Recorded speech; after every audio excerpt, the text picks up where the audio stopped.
He had spent his life upholding the law, believing in fairness, integrity, and justice. But nothing could prepare him for this. His own son was humiliated publicly, unfairly and mercilessly by the very officers sworn to protect. When he demanded answers, when he called for justice, the system turned its back. The department stood with the offenders, shielding them instead of holding them accountable. Silence replaced action. Loyalty replaced fairness. A police chief faced an impossible choice: stay silent and uphold a corrupt system, or resign and expose the truth to the world. Tonight, we dive into a story of power, prejudice, and a protest that shook the very foundation of law enforcement. Before we dive in, hit that like button and subscribe so more stories like this reach people who need to hear them. David Morgan had spent his life upholding the law with unwavering discipline. As a police chief, he earned respect through fairness and integrity, not fear. His colleagues admired him, and the community trusted him. At home, he was a devoted father.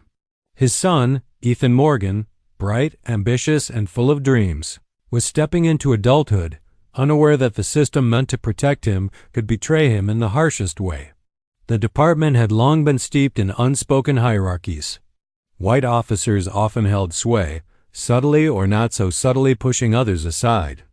Rumors of favoritism, bias, and loyalty to one another circulated, but few dared speak up. David had hoped his position could shield his family from that reality. One ordinary day, that illusion was shattered. Ethan had come to the precinct to visit his father, but instead of a warm welcome, he faced ridicule. A group of officers cornered him, mocking his appearance, questioning his capabilities, and laughing at every word he said. Their voices were loud, their sneers obvious, and the humiliation public. Ethan tried to stand tall, but the sting of disrespect was clear in his eyes. It wasn't just teasing, it was a calculated act meant to demean him, to send a message about who truly held power in the department. This wasn't a misunderstanding or a careless joke, it was deliberate. David demanded answers. He called for an inquiry. He believed in procedure, accountability, and the principle that no one was above the law. David Morgan couldn't believe what had just happened. The humiliation of his son burned in his mind like fire. Ethan, usually confident and composed, had walked out of the precinct that day with his head lowered, his pride crushed. David replayed the scene over and over, the laughter, the mocking words. The way officers who were supposed to uphold the law had instead weaponized it to demean his son. As a father, anger surged. As a police chief, a deep sense of betrayal cut even deeper. He picked up the phone and summoned the offending officers to his office. He demanded answers. How could they treat his son with such blatant disrespect? How could they behave in a way that undermined the very principles of justice they swore to protect? But the officers shrugged, smirked, and gave excuses thinly veiled as humor. No remorse. No recognition of wrongdoing. Just arrogance. David turned to his superiors. He requested a formal inquiry, an internal investigation into the incident. For days he followed every procedure, submitted every form, and waited for accountability. But one by one, his requests were ignored, delayed, or dismissed. The department, overwhelmingly white in its leadership, closed ranks around the offenders. Loyalty to one another mattered more than truth. Discipline mattered less than appearances. And in every response, implicit and explicit, David heard the same message. The system protects its own, even when that protection is unjust. Tension built inside him like a storm. He watched as the officers who humiliated Ethan continued their daily routines without consequence, receiving nods and praises from colleagues who prioritized unity over fairness. David's frustration turned to disbelief. He had devoted decades to building a career founded on integrity, believing that justice was blind and accountability real. Yet here, in the heart of the system, he saw favoritism and bias naked and unashamed. Every meeting, every phone call, every ignored email reinforced the same painful truth.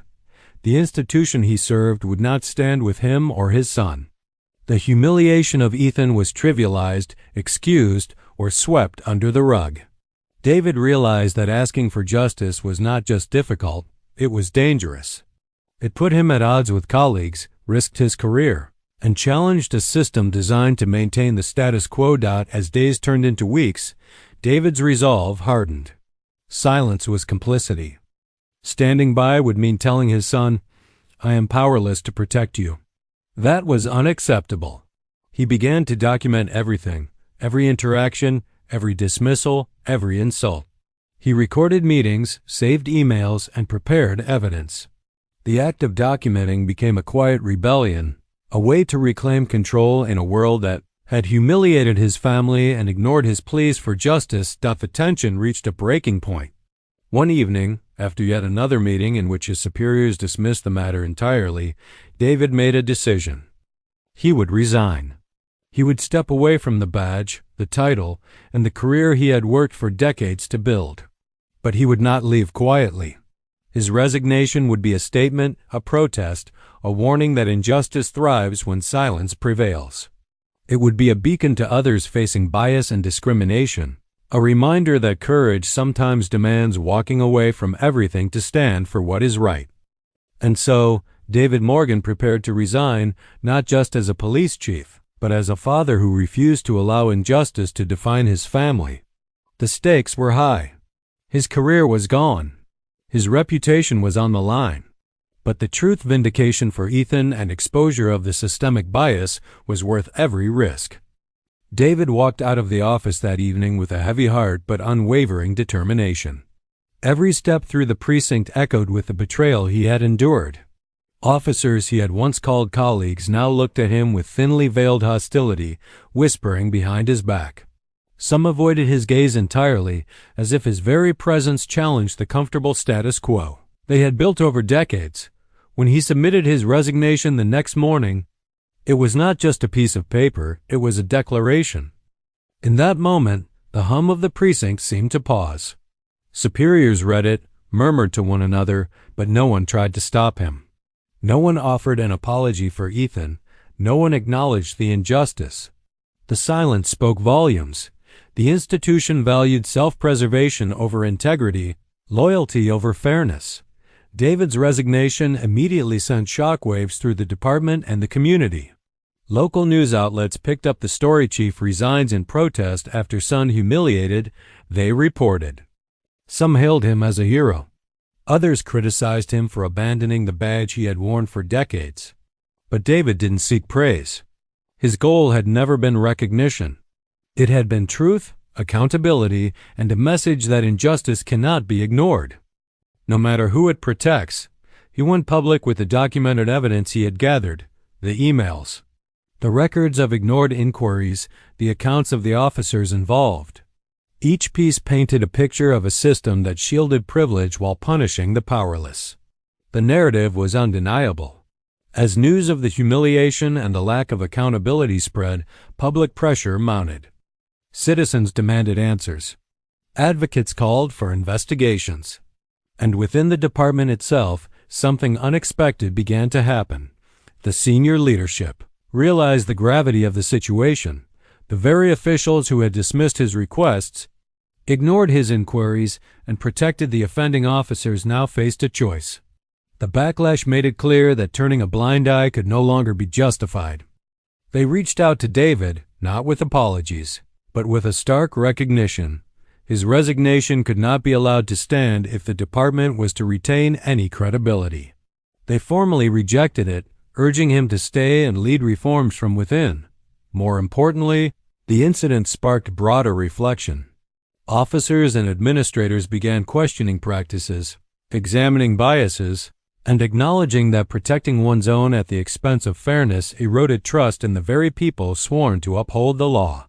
For Ethan, the humiliation became a lesson in resilience, a demonstration that justice sometimes requires persistence, courage, and the willingness to confront powerful institutions.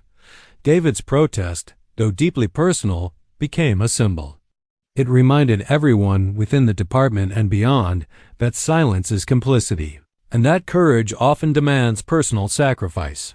One father's refusal to accept injustice reshaped a system, challenged a culture, and sent a powerful message. Integrity cannot be optional, and standing up against wrongdoing is never futile. As he returned to duty, the story lingered not just in the precinct hallways, but in the conscience of the community. A question echoing long after the headlines faded: how many more will it take before justice truly protects everyone equally? If you've experienced or witnessed the same, share your story in the comments. And don't forget to like, subscribe, and share this video so together we can spread the message further.